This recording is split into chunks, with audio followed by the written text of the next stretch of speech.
En Belgique, l'immobilier, c'est sacré. Les Belges ont une brique dans le ventre et le taux de propriété est impressionnant. Malgré des prix élevés, on a entre 6 et 7 ménages sur 10 qui sont propriétaires en Belgique de leur logement. C'est énorme, d'accord? Évidemment, souvent à crédit, on est d'accord, hein. Pourtant, de nos jours, investir en immobilier est de plus en plus compliqué, n'est-ce pas? Avec les taux d'intérêt qui évoluent, l'inflation, les prix des maisons en Belgique, il faut en parler quand même, qui sont devenus affolants. J'en parlais dans une autre vidéo, mais avec mon petit frère qui est un peu plus jeune que moi, il a acheté sa maison quelques années après moi. J'ai l'impression qu'on a une génération d'écart, que je parle à mon petit-fils et que je lui raconte l'époque où il y avait des taux à 1%, où les maisons avaient des prix plus ou moins normaux. Et lui, quand je vois comment il se fait assassiner maintenant, c'est assez compliqué. Donc là, on n'a pas la vie facile en Belgique et pourtant on a quand même envie d'investir dans l'immobilier. Eh bien, c'est possible avec un budget même très restreint grâce à la bourse. Et quand on parle d'immobilier coté en bourse, il faut d'abord remettre un petit peu d'ordre dans les concepts parce que tu as certainement vu passer sur YouTube Finance, si c'est le genre de vidéo que tu regardes, les SCPI en France. C'est différent de ce qu'on propose chez nous en Belgique, c'est pour ça que je fais ces vidéos. Évidemment sur les SIR. Les SCPI, ce sont des véhicules dans lesquels les particuliers investissent dans des parts d'immobilier mutualisées. Aux États-Unis, on parle surtout des REITs, dans des foncières cotées en bourse qui possèdent également des immeubles et qui encaissent des loyers, redistribuent très souvent ces loyers sous forme de dividendes aux actionnaires. Donc l'idée, c'est qu'au lieu d'acheter de l'immobilier nous-mêmes, on va acheter des parts d'immobilier via des placements en bourse. On va acheter des parts d'un parc immobilier dans une entreprise. Je vais t'expliquer tout ça en long et en large. En Europe, on a aussi des REITs cotés avec des règles qui sont différentes de celles des États-Unis et des différents pays. Le principe reste le même, hein. On investit dans l'immobilier grâce à la bourse plutôt que d'acheter de l'immeuble en direct. Et en Belgique, on peut imaginer investir dans des REITs étrangères. On peut même investir dans des sociétés qui investissent dans l'immobilier, Realty Income, etc., des entreprises que tu as peut-être déjà vues. Pour les SCPI françaises, c'est un peu plus compliqué, même si pour un investisseur belge, encore une fois, il ne faudrait passer par des intermédiaires et tout ça. Bref, je ne vais pas être trop dans le détail à ce niveau-là puisque le sujet du jour, en fait, c'est l'équivalent belge de tout ça, à savoir les SIR.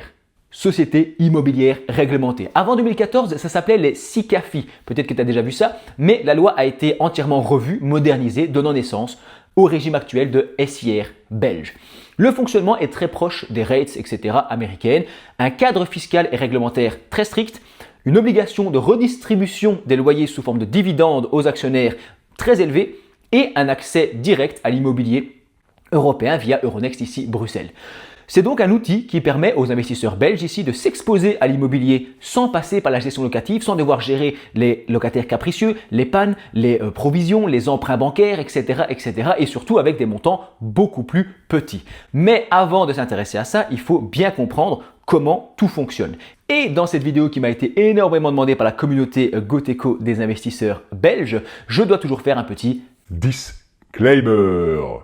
Je suis un simple particulier, pas un conseiller en investissement, encore moins un fiscaliste. Les SIR, c'est un sujet qui est peu documenté finalement sur les réseaux sociaux et donc moi je suis là en mode tout seul pour essayer de vous faire une vidéo là-dessus. Il faut être indulgent, je suis pas expert du sujet, je vulgarise vraiment beaucoup les choses, il y a des lois complexes etc. que j'évite de citer. Je suis assez grossier dans certaines analyses, donc ça te donnera l'idée générale à la fin de cette vidéo. À toi de faire toujours tes propres recherches, j'insiste. N'oublie jamais aussi qu'investir comporte des risques de perte en capital et que je donne aucune recommandation d'acheter, de vendre ou de faire quoi que ce soit. Ça risque d'être une longue vidéo, donc installe-toi confortablement et de toute façon, je doute que tu en trouves beaucoup d'autres sur le sujet, sur YouTube. Donc, tu as le temps, n'est-ce pas? C'est pas comme si tu avais d'autres choix. Allons-y. La SIR, Société d'investissement réglementée en Belgique, a un statut juridique très spécial et très cadré. Première contrainte, la diversification. Les SIR belges ne peuvent pas laisser un seul immeuble représenter plus de 20% de l'ensemble de son parc et de son portefeuille. C'est une règle obligatoire inscrite dans la loi belge. Ensuite, il y a une limite d'endettement. Donc, c'est la diversification. Ils doivent avoir plusieurs immeubles. Imagine, il y en a un qui va pas bien, tu perds tout. D'ailleurs, c'est super intéressant parce que tu te dis, OK, si j'achète un immeuble, tout va bien. Imagine, il brûle, imagine, il se passe un truc, ou bien il y a un squat, ou bien il y a n'importe quoi dans le quartier qui se passe, tu es hyper dépendant de cet immeuble.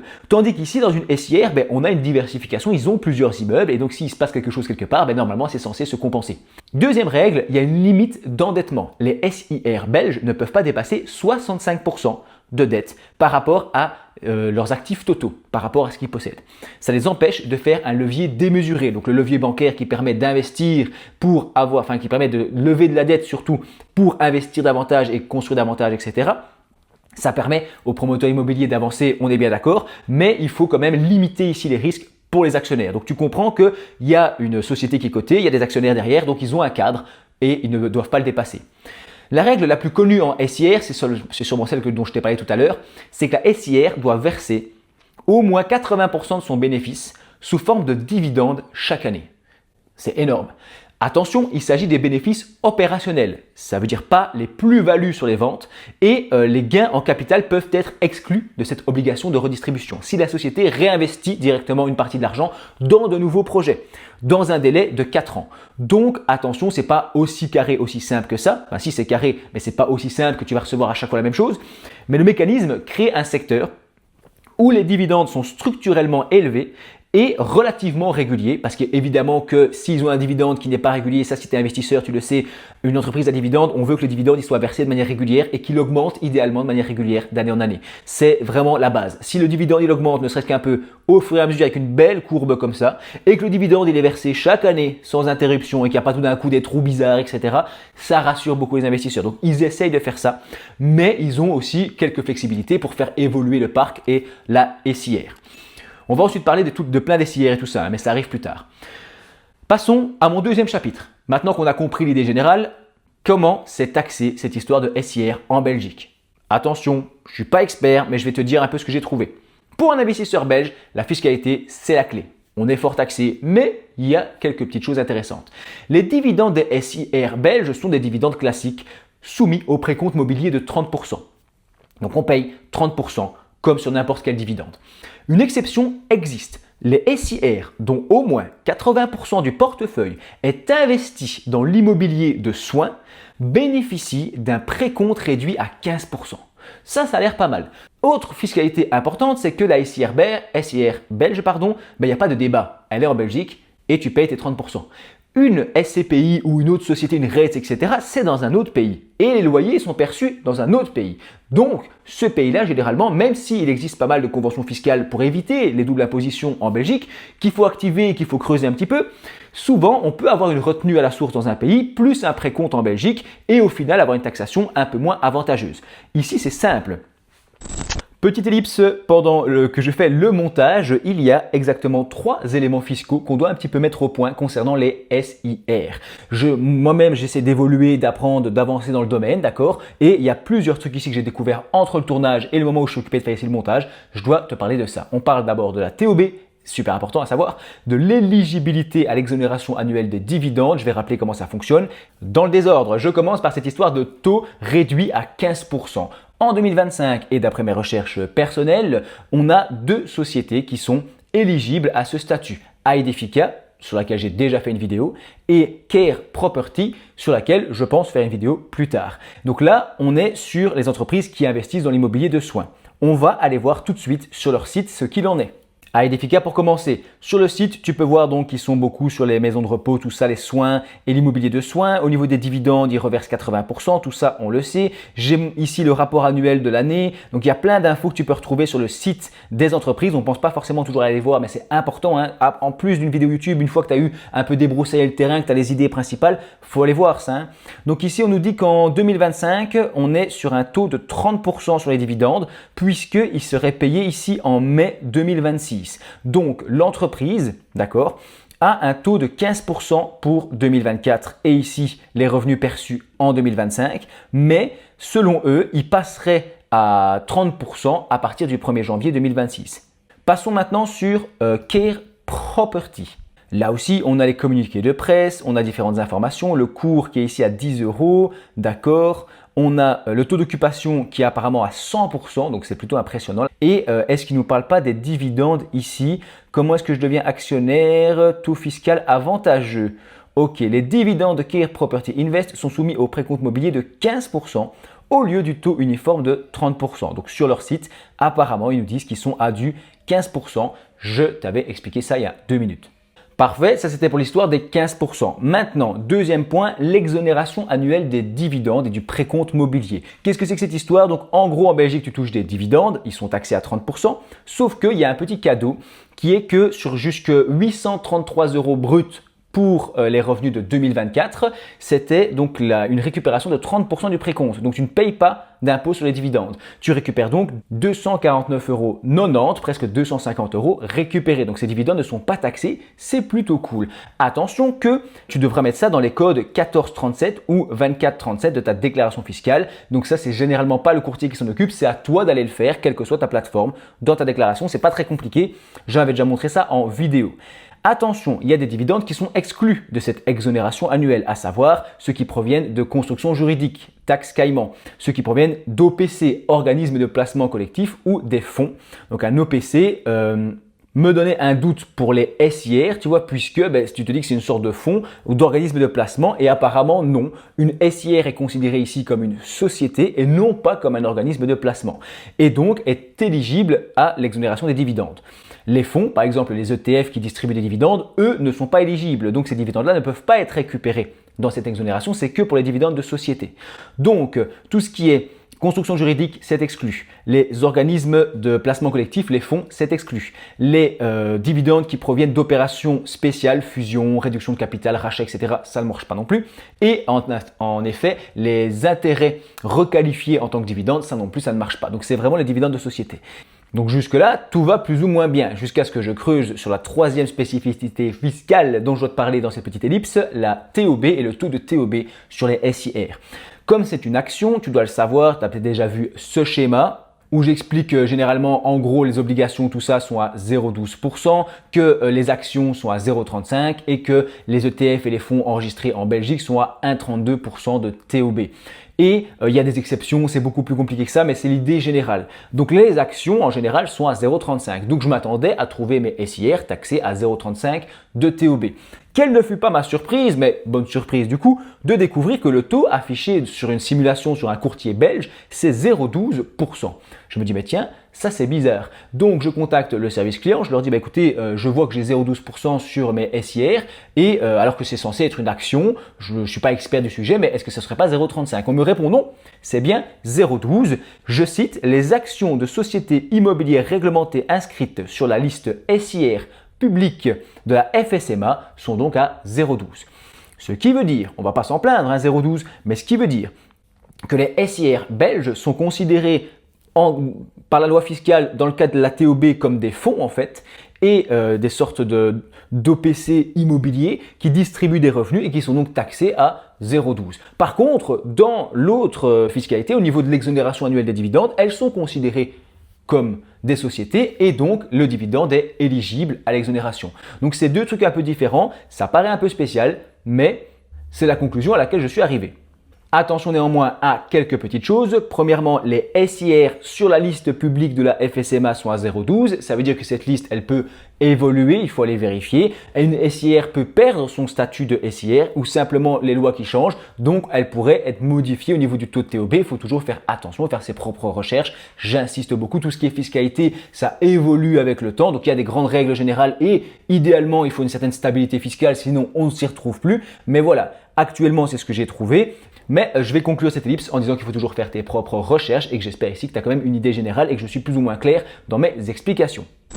On en arrive à mon troisième chapitre. Pourquoi on ne parle pas plus des SIR? Déjà, sur les réseaux sociaux, on voit souvent les SCPI, on voit aussi les rates, etc. Il y a des gros youtubeurs français qui en parlent. Et bien logiquement, ils ne vont pas nous parler des SIR belges puisqu'ils n'investissent pas là-dedans. Et il n'y a pas grand monde qui en parle du coup. Ensuite, dans les médias, on n'en parle pas tant que ça puisque c'est un investissement qui est un petit peu plus, comment dire, pour les gens qui s'y connaissent, tu vois. Et donc ça parle un petit peu moins aux gens. Derrière, elles ont connu une large traversée du désert, on peut appeler ça comme ça, notamment depuis les années ici 2020. Et il y a depuis ici à peu près un an, etc., qu'il y a des choses un peu meilleures qui se passent. Je vais t'expliquer tout ça.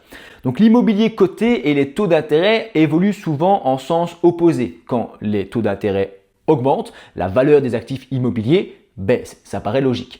Et donc après une période où les taux à 10 ans en Belgique étaient proches de zéro, voire négatifs, il y a une remontée qui a été assez vite pour tourner autour des 3% à peu près, vers ici déjà 2023-2024.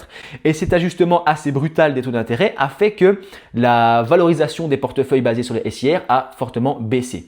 Et donc, les experts ici immobiliers réévaluent les immeubles dans les SIR tous les trimestres et mécaniquement, ça a fait un peu baisser la valeur de ces placements. Et donc les cours boursiers ont diminué et donc les dividendes aussi. Ce qui reste, ils peuvent rester stables et croissants, c'est pas ça, mais ils suivent évidemment en partie le cours. Il y a d'autres facteurs, l'explosion du prix des matériaux à cause de la crise, notamment du Covid, etc. Il y a eu des blocages de chaînes de production et de projets complets. Si tu as eu des gens dans ta famille qui ont construit ces dernières années, il y a eu des soucis. Il y a eu aussi une crise immobilière en Chine, il y a eu la chute du marché immobilier en Allemagne en 2023. Beaucoup d'inquiétudes aussi sur la guerre commerciale, sur l'immobilier commercial américain. Il y avait eu ça aussi à une époque. La concurrence avec les nouvelles obligations et les nouveaux produits qui arrivent. Et les obligations qui sont redevenues plus attractives avec des taux plus intéressants. Donc, tout le secteur immobilier mondial a été un petit peu sous pression. Les SIR ont eu bien du mal. Cependant, il y a quelques signaux qui sont assez clairs au niveau de la stabilisation et peut-être même de la reprise au niveau des SIR au moment où je tourne cette vidéo. Le taux d'occupation moyen des SIR belges était en 2024 d'environ 98%. C'est le chiffre que j'ai trouvé. Avec le taux le plus bas, proche de 95%. Ça signifie que malgré tout ce que je t'ai raconté avant, les crises à l'étranger, la crise du logement, l'augmentation des prix, les matériaux, les bazars, les machins, les taux d'intérêt, malgré ça, le taux d'occupation reste très solide, les loyers et les revenus ont continué de tomber et ça reste relativement solide. Les loyers sont indexés en Belgique, ce qui protège aussi une partie des revenus contre l'inflation. Et comme les SIR doivent redistribuer 80% des revenus et de leurs bénéfices opérationnels sous forme de rendement de dividendes, la stabilité suit derrière. Passons dans ma partie 4 ou 5, en tout cas c'est de toute façon la grosse deuxième partie de cette vidéo où je vais t'expliquer maintenant il y a quoi comme SIR en Belgique. Il y a une petite jungle de 16 SIR minimum de ce que j'ai pu un peu trouver qui couvrent des segments, on appelle ça des segments très différents. Il y a des SIR sur les soins de santé, des SIR sur les entrepôts, la logistique. Il y a des SIR avec tous des centres commerciaux et des magasins. Il y a aussi des SIR avec des côtes étudiants, ça c'est pas mal aussi. Il y a du résidentiel spécial, etc., etc. Je vais t'en parler dans cette deuxième partie. Les absents notables, c'est qu'il y a assez peu de bureaux, de SIR sur les bureaux et quasiment pas d'infrastructures numériques. Alors que j'avais fait une vidéo sur Google qui s'implantait en Belgique et qui lançait des data centers, etc. Tape Google Belgique, tu vas sûrement tomber sur ma vidéo, data center, etc. Je parle de ça parce que dans les rates américaines, il y a parfois ces systèmes d'infrastructures numériques qu'il n'y a pas trop ici en Belgique, mais ça reste un marché qui est concentré, pourtant diversifié, en tout cas par type d'actifs différents, ce qui permet d'étudier un peu chaque niche séparément. Pour s'y retrouver, il faut comprendre 4 choses principales. Numéro 1, la nature du portefeuille. Un investisseur belge doit savoir s'il regarde de la logistique, du commerce, du soin, du logement résidentiel ou autre chose. Deuxième chose, la situation de l'endettement. Même si le secteur paraît sain, certaines SIR sont plus exposées que d'autres et sont plus endettées que d'autres. Donc c'est important à vérifier. Troisièmement, la décote par rapport à la valeur intrinsèque. C'est une donnée clé de base et essentielle pour l'immobilier coté. Quatrièmement, tu vas avoir le rendement net en prenant en compte évidemment la fiscalité belge, voir quel rendement en dividende et est-ce qu'il est régulier. Donc ça, c'est un peu comme quand on analyse une entreprise à dividende classique. Donc ce n'est pas une question de quelle est la meilleure SIR, ce n'est pas ça le débat ici, parce que je ne pense pas qu'il y en ait une meilleure spécialement, mais c'est de comprendre comment ça fonctionne et de se dire ok, qu'est-ce que j'achète, qu'est-ce que je regarde, qu'est-ce qu'elle possède, comment elle gère ce parc et ce patrimoine immobilier, comment reverse-t-elle les loyers, qu'est-ce qu'elle finance, est-ce qu'elles réinvestissent, est-ce qu'elles font des actions intéressantes. Premier segment qui m'a intéressé, c'est évidemment le segment des soins de santé. Donc j'ai parlé des maisons de repos, des cliniques et de l'immobilier médical. C'est probablement le segment le plus connu aussi avec Aedifica, Care Property Invest dont j'ai parlé tout à l'heure et des SIR qui vont donc se baser sur ce style de modèle et sur la location à long terme de maisons de repos, de cliniques, d'établissements médico-sociaux.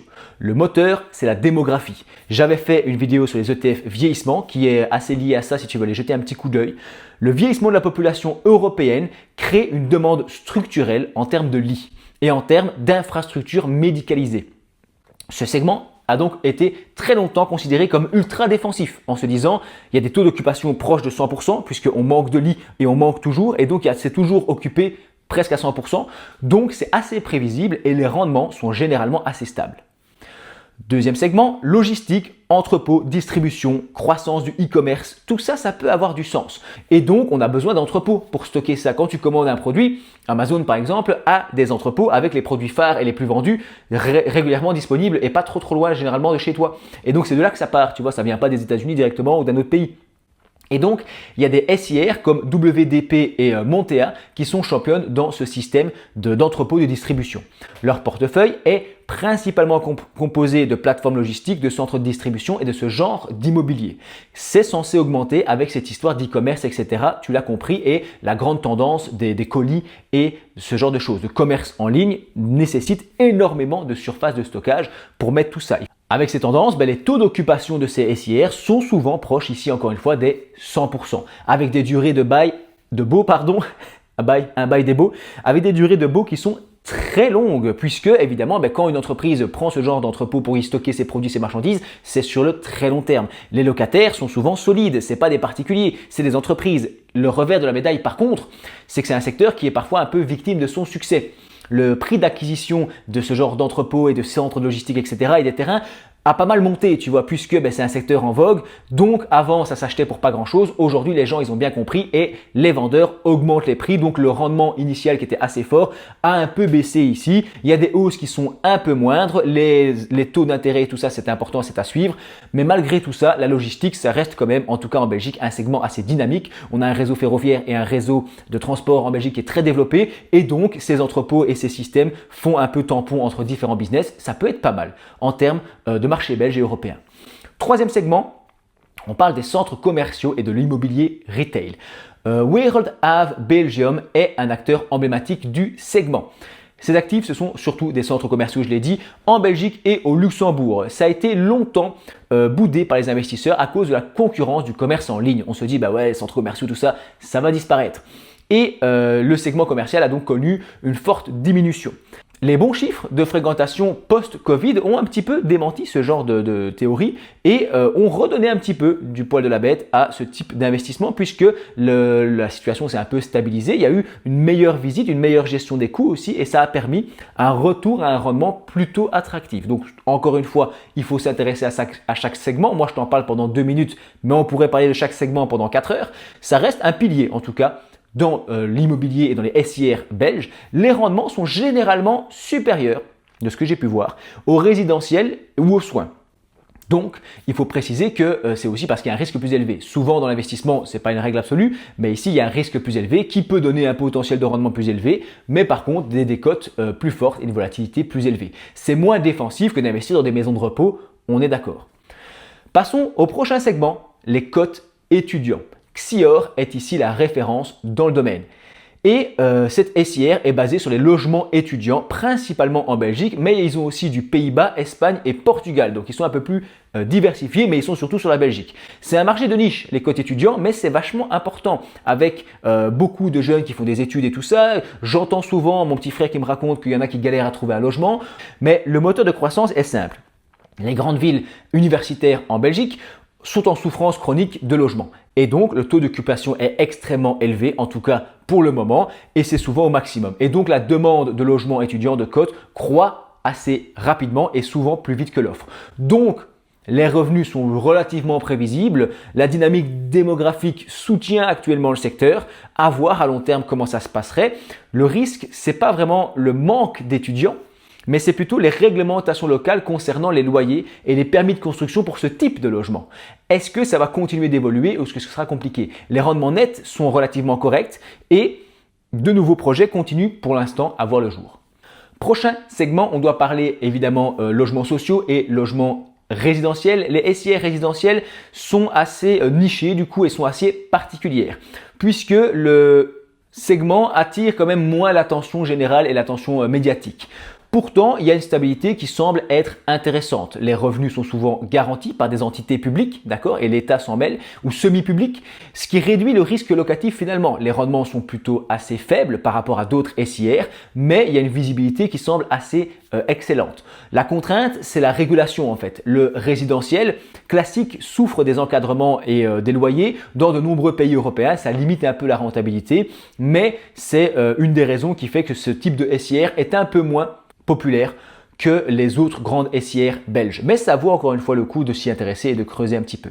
Bref, j'ai fait de mon mieux pour que cette vidéo soit plutôt digeste, c'est très vulgarisé, c'est très simplifié, on est d'accord, c'est pour ça que j'insiste toujours qu'il faut faire ses propres recherches, mais ça mérite d'être une vidéo d'introduction sur les SIR belges et j'ai malheureusement pas trouvé grand chose sur le sujet sur les réseaux sociaux, donc je suis content qu'elle existe. Dis-moi ce que tu en as pensé en commentaire, je te dis merci d'avoir regardé cette vidéo jusqu'au bout.